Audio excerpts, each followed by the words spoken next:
Well, hello, good evening, and welcome to our Monday night episode of Brett's Old Time Radio Show. How was your weekend? All good? Did you do anything exciting? If you did anything very exciting the weekend, I'd love to hear about it, and I'd love to tell our listeners. Because, well, you know, it's just nice to know what you guys are up to, because I'm a nosy Parker. If you want to drop us a line, please do. Welcome to another episode of Brett's Old Time Radio Show. Welcome to my home here in beautiful Lyme Bay. Thanks for joining me once again for our regular late night visit to those dusty studio archives of old time radio shows right here at my home on the south coast of the United Kingdom. I'm Brett, I'm your host for our nighttime podcast, and welcome to another episode. We had a nice weekend. We've moved a little bit into the Christmas, the Christmas vibe. I know some of you won't want to talk about it yet because, well, I know some of you just feel that it could be a little bit early, but we've got two young boys and they're very excited coming up to Christmas. And I did see a posting on social media over the weekend, and it said, look, some of you won't put your decorations and things up till maybe the middle of December. And bearing in mind that the world it can be a bit of a miserable place. And at Christmas, people do seem to be in a better frame of mind. And also, more importantly, there's an awful lot of Christmas songs and an awful lot of Christmas movies that we all need to watch. And you need time to get them all in. So I'm not saying I'm going to do anything drastic and fast, but we did go and look at some decorations and bits and pieces, and we bought a new garland for the front door over the weekend at the local garden centre. So we're slowly entering into the Christmas spirit, which is nice. Now then, I've got Facebook, Instagram and YouTube. They're all called Brett's Old Time Radio Show, and we love it if you could follow us. Also, we've got a supporter page, patreon.com/Brett's Old Time Radio Show. But of paramount importance, episode 10 of series 5 of Hancock's Half Hour is up next, and it's called The Election Candidate. We present Tony Hancock, Sidney James, Bill Kerr, Hattie Jakes and Kenneth Williams in Hancock's Half Hour.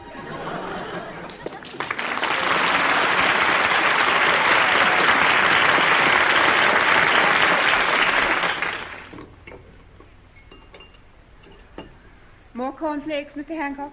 Yes, please. I'll have to open a new packet. No. I want to open it. Oh, there. Oh, isn't it annoying? Doesn't it make you sick? I've got him. You've got what? This little plastic soldier, I've got him. Why can't you buy packets with ones in I haven't got? How do I know what's inside them? It tells you on the front. Free all this month, plastic guardsman. Make your own guards band up. Look at this, a trombone player. I've got him. I've got him 6 times. Daft grin on his face, look at him. I've a good mind to break him. I haven't got him, Tub. And what have you got to change? I've got a spare drummer. I've got him. The only one I'm missing is the trumpet player. Miss Pugh, go down and buy another packet of cornflakes with a trumpet player inside. Oh, really? I bought 43 packets last month just to find the flute player. They're all open to sheer waste. They'll never get eaten. Oh, yes, they will. The next party we have, put some salt on them and tell everybody they're crisps. That'll get rid of them. I must have my complete band. It's all your fault we've had to buy so many packets. You could easily poke your finger under the lid and see what they've got inside. Strangely enough, when I buy a packet of cornflakes, I buy it for the cornflakes. Oh, well, of course. I mean, that's a typical woman's attitude. No imagination. It's the thrill of the hunt. Getting your set together. Look at them up there on the mantelpiece, marching along there. What a stirring sight, a complete band. Minus a trumpet player. I've been waiting 3 weeks for that trumpet player. Breakfast is making me a nervous wreck, I don't mind telling you. I come down here every morning full of hope and anticipation, fingers trembling as I open a fresh packet, and what happens? Trombone players all over the place. Very soul-destroying. Well, let me have your trombone player, Tub. No.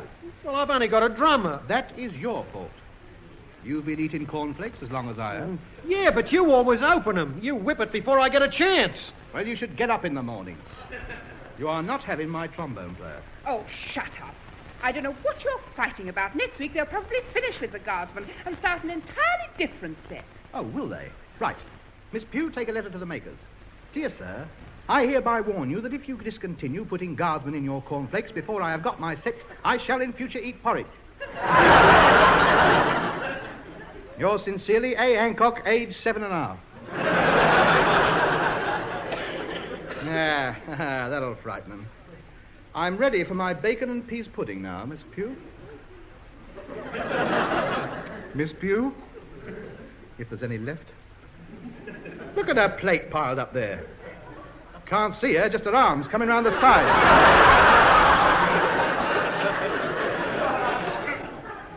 Are you there? Of course I am. Well, come on then, shovel it out.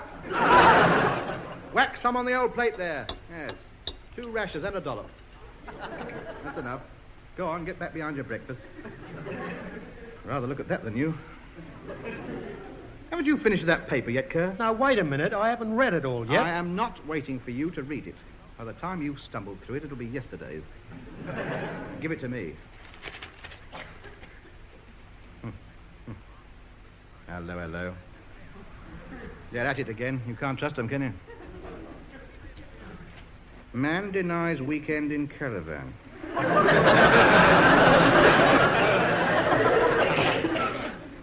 She's nice. 17-year-old model from Gateshead. No ring on her finger. Record crop of rice in Tibet this year. Vicar punches driving instructor.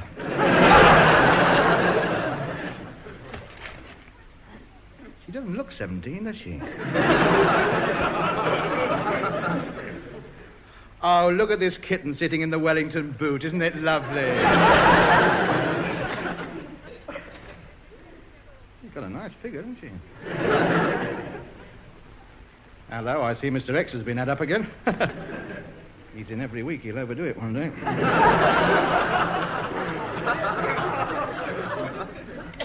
17 years old, eh? Well, I don't know. I say, there's a good film south of the river this week. I was a teenage rock and roll vampire and kissed the blood off my washboard.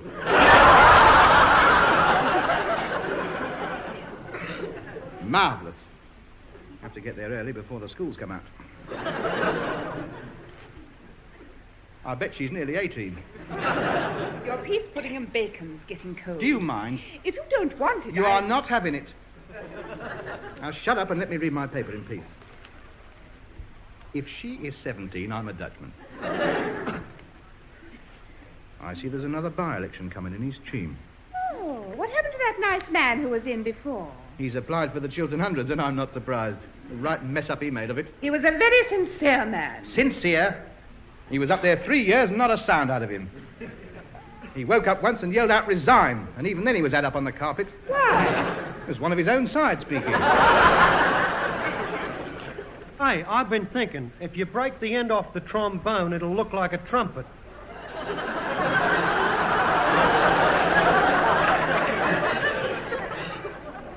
I beg your pardon?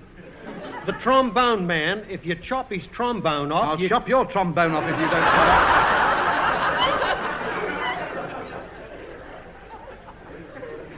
We are discussing politics. Yeah, okay. It was just a thought. I was just looking at it while it was standing there, and I thought to myself, if you broke the end off the trombone, it'd look just like a trumpet, and then you wouldn't have to buy any more cornflakes because you've got the trumpet player, even if it is a trombone with the end chopped off, which you wouldn't notice unless you looked close and saw where it was broken if you were a musician.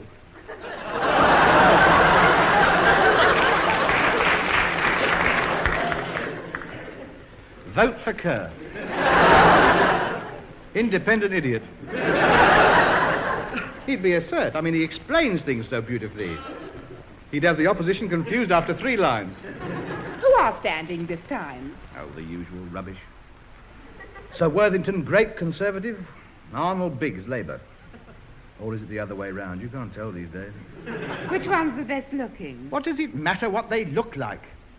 Honestly, if women had their way, there'd be 612 Robert Taylors up there. It's not just their looks. I search in their faces for honesty and integrity. Honesty and integrity. What about the spiv you put in on the council? A right Arthur English he was. And they put the chain of office round him, his shoulders fell down on each side. Yes, you've always been a fool for a pretty face.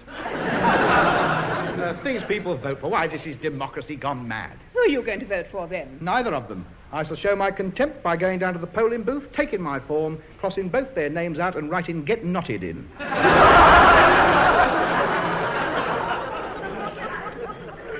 Nothing but the utmost dislike for politicians. Morning, all. Oh, hello, Sid. Come in. You're round a bit early this morning, aren't you? Just on my way home. Popped in for some breakfast. What you got? What a liberty. Halfway house, this. Hancock's pull in for weary travellers. Come wandering in here for a cup of tea and a change of clothing. We had a bloke in yesterday for Art Dog. I've never seen him before. You come in here at 7:30 in the morning and ask for breakfast. I suppose you've been out all night again. Yeah, What have you been doing? working. Mind if I put my sack down? Right, what you got? I'm starving. Wait a minute. What's in that sack? Oh, nothing. A few odds and ends, that's all. Show me. Odds and ends. 300 weight of assorted lead here. Sawn off rainwater pipes. A few curly bits from under somebody's sink. All these bits of gas pipe. There won't be a lamp in the high street working tonight. I found it all lying on a waste dump down the road. No, you didn't. You've been creeping around Cheam all night with a hacksaw. Every night it's the same. Lead one week, brass the next week, copper the next week. This town will fall to bits if you don't turn it in. I won't. They're just odd bits I see sticking out of walls. I just trim them down a bit. You can't go around chopping bits of rainwater pipes off. It's not like pruning trees. Look, are you going to give me any breakfast or not? I can pay for it. Here, 2 foot of waste pipe. Get that off my table. That's worth 7 and a 10 of that bit. I don't care how much it's worth. Get it off the table. Come in here trying to barter with your night's pickings. 2 foot of pipe for some cornflakes and peas pudding, whatever next. They're worth 2 curly bits and a section of guttering any time. You drive a hard bargain, son. Here we are.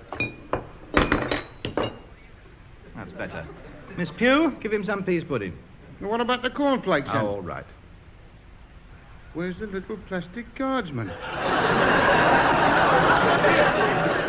They've all gone. Ah, blimey. I only need a trumpet player. So do I. You're the third one I know who only wants a trumpet player. Do you think they're still making them? Of course they are. I know a bloke in Epsom who's got 6 trumpet players. He's after a trombone player. Stone me, I've got a box full of trombone players. Just shows you the distribution is all wrong. It's the sales manager. He doesn't know his job. They should have a certain number of each one sent to every area. Of course they should. I didn't have this trouble with me fag cards. Complete set of footballers within the fortnight. Well, that's the way it goes. Anything in the paper? No. Well, there's a nice bird from Gateshead on page 2. 17, it says. Ooh, let's have a look. Oh, yeah. She's never 17. That's what I said. Didn't I say that? Didn't I say she wasn't 17? I see butter's gone up in China. Yes. Well, I could see that coming. Well, there's so many of them, that's the trouble.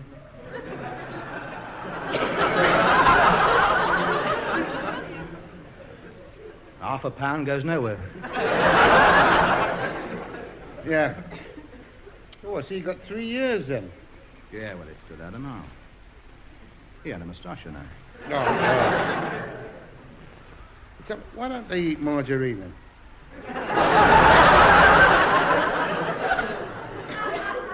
Who? The Chinese. It's just the same. 4,302 people out of 5,732 could not tell the difference in Cardiff. Well, perhaps they don't like margarine in China. No, I expect that's what it is, yes. Sid, Yeah. Why don't you chop the end off one of your trombone players so that it'd look like a trumpet player? You wouldn't be able to tell the difference unless you looked at it closely, and Shut up. Well, I just thought that maybe if he didn't have the... Well, he didn't know what a trumpet We know player... what you thought. It just occurred to me that he could... We know. Well, I just thought... All right. But you see...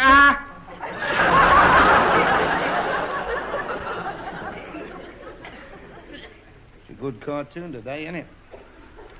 The political one? Yeah. Very good. Very good.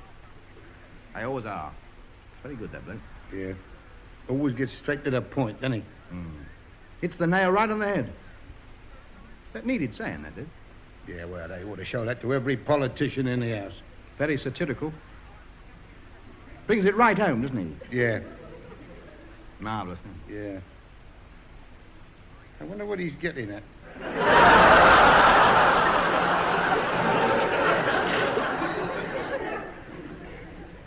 I don't know. It's a very good drawing, though, isn't it? What a nerve trying to kid us that bird's 17. It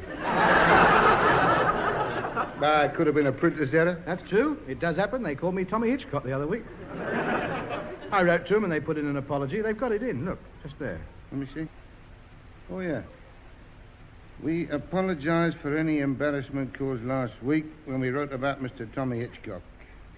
We were, of course, referring to that celebrated comedian, Mr. Terry Hancock. Well, it's near enough. I mean, you can't keep writing, can you? Oh, I see. They're holding a by-election round here. I didn't know that. Yes, the last one applied for the Chiltern Hundreds. Oh, I see. Well, if he gets it, I think the others ought to get a raise as well. Well, so do I. So do I, after all. After all, fair's fair. No, that's not what it is. The Chiltern Hundreds is what they apply for when they want to give up their seat. What do you know about it? Yeah, why don't you mind your own business? You buffoon. Yes, buffoon.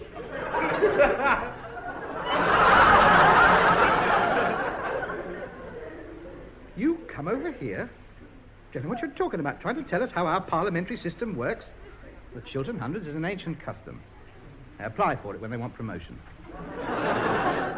They get £100, a new suit, and a badge allowing them to use the House of Lords canteen without being accompanied by a black rod. I think you'll find that's right. So who are you voting for, then? Neither of them. I want nothing to do with politics at any price. What do they do for the common man? My cat got stuck up a tree last month. I wrote and told my MP, and what did he do? You may well ask. Nothing. He didn't come down. The cat is still up there. I have to send a whiting up on a pulley every lunchtime.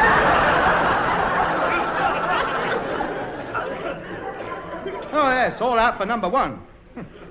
Well, they're not getting my vote anymore. I am withholding it. I'm going to be one of the don't knows in future. Miss Pugh, someone at the door. Well, Well, go and open it then. you've got legs, haven't you? Yes, and you'll feel one of them if you don't go and open it. They'll just have to wait. I'm finishing my pudding, the too good to hurry pudding. Go on, it might be important. It might be the grocer with the week's food. Look at that. Up out of that chair like a Vanguard rocket. Yes? Good morning. Are you Mrs. Hancock? You want a punch in the nose? Well, I know. I'm sorry. I'm No, his thanks, secretary, and that's bad enough.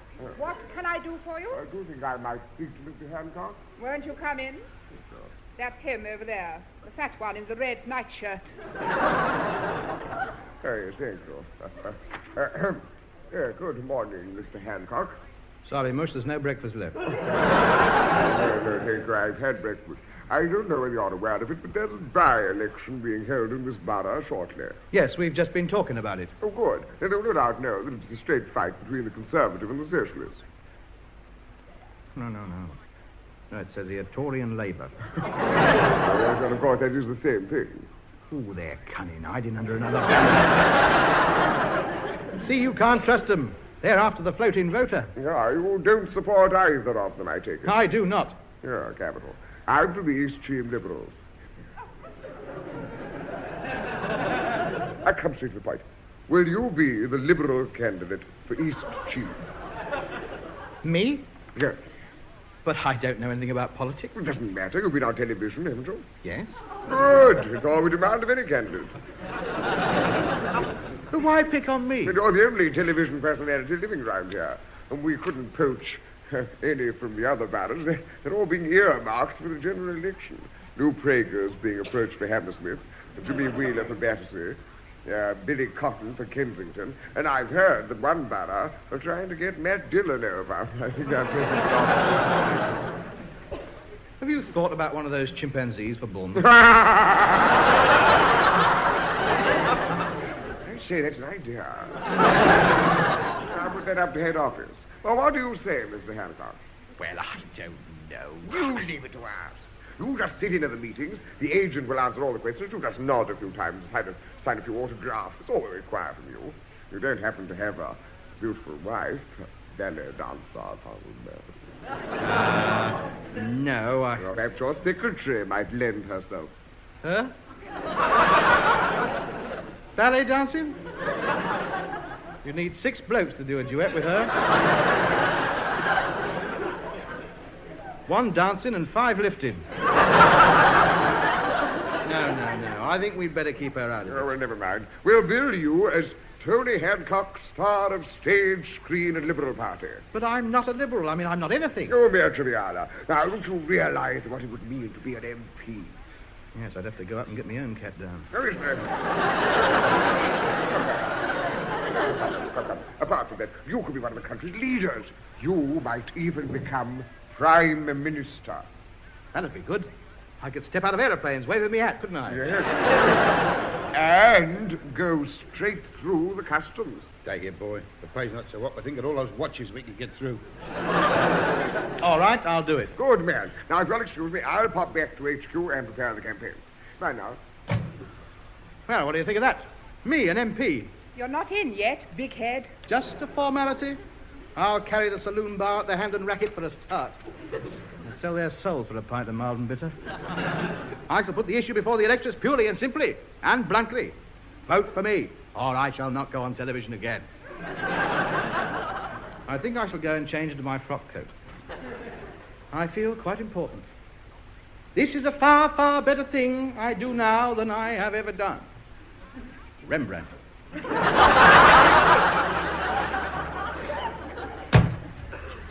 If he gets in, what disaster!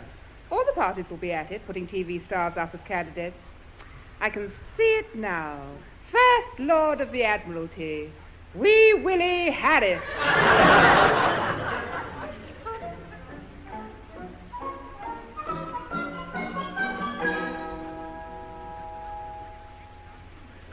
Voters of East Cheam, in asking you, send me to Westminster. Now, I have no need to remind you of my record. 78 editions of Hancock's Half Hour on radio and 25 on television.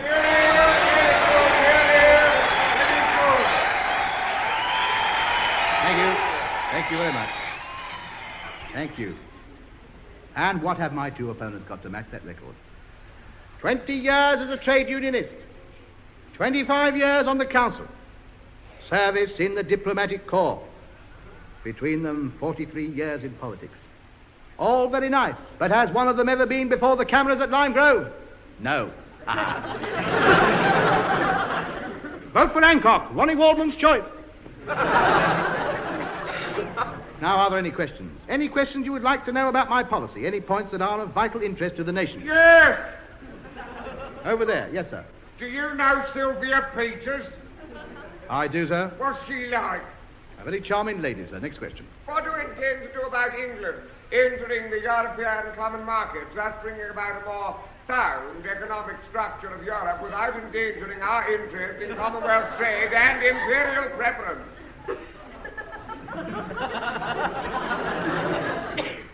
Come, sir, this is no time for frivolous questions. Oi! Yes, sir. How big's Sabrina? Thank you, sir. Very good question. How big is the prospective candidate for Leamington? I'm afraid, sir, these are official party figures which cannot be released until after the general election.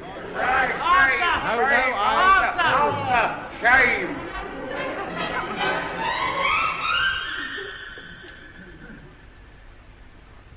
For you, Mr. Hancock.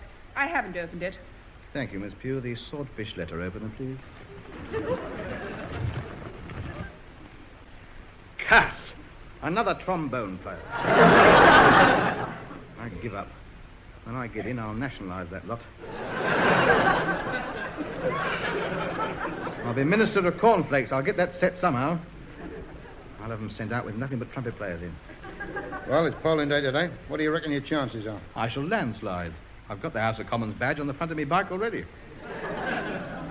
What do they think a poll will be like? We're expecting 100% turnout. I'm providing transport for the old people who can't get down here. Taking them on my crossbar. Will you do some knocking up for me, Sid? Certainly, boy. If there's no answer, you know what to do. Yeah, nip inside, break open a gas meter. You don't. You poke a pamphlet through the door. You want me to do anything to the other two candidates for you? What sort of things? Well, lay them up or something, you know. I still got a bit of that lead pipe I haven't plugged yet. Sydney, this is a democratic election. You can't go around laying people up.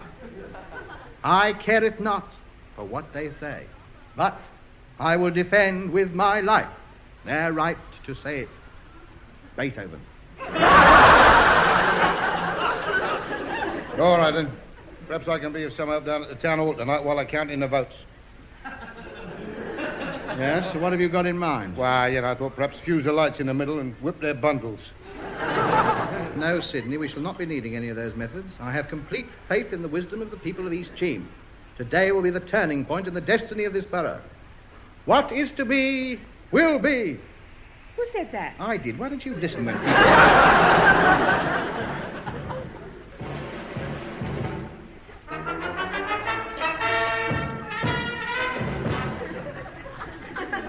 Switch on the radio, Sid. The results should be in now.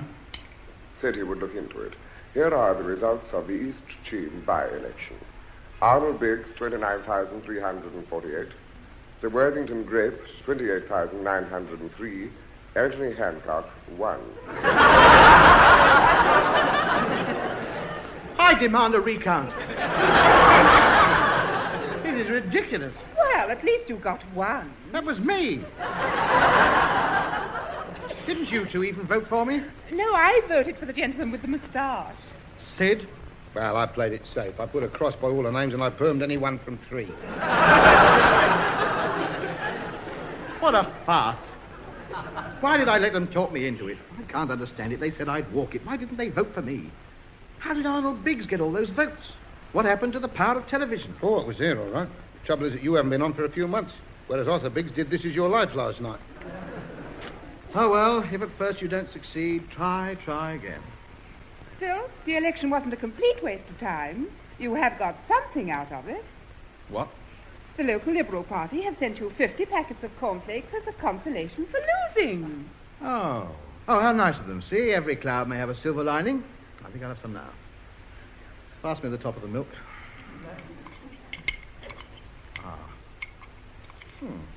Lovely. Oh, delicious. Quick, he's choking. Tap him on the back.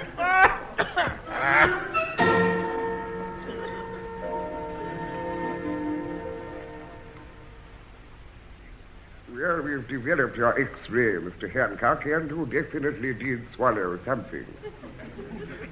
What was it, Doctor? It appears to be a little plastic guardsman.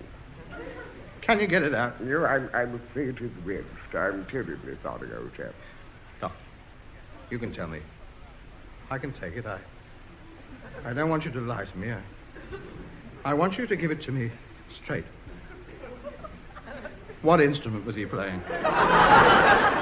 Here was the trumpet player. Oh, stone me, isn't it marvelous?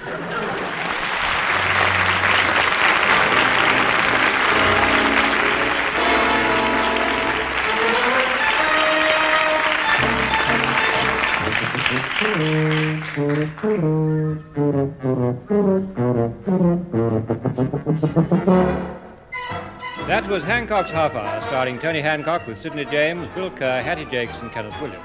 Theme and incidental music composed and conducted by Wally Stott. The show written by Alan Simpson and Ray Galt. The program, which was recorded, was produced by Tom Roth.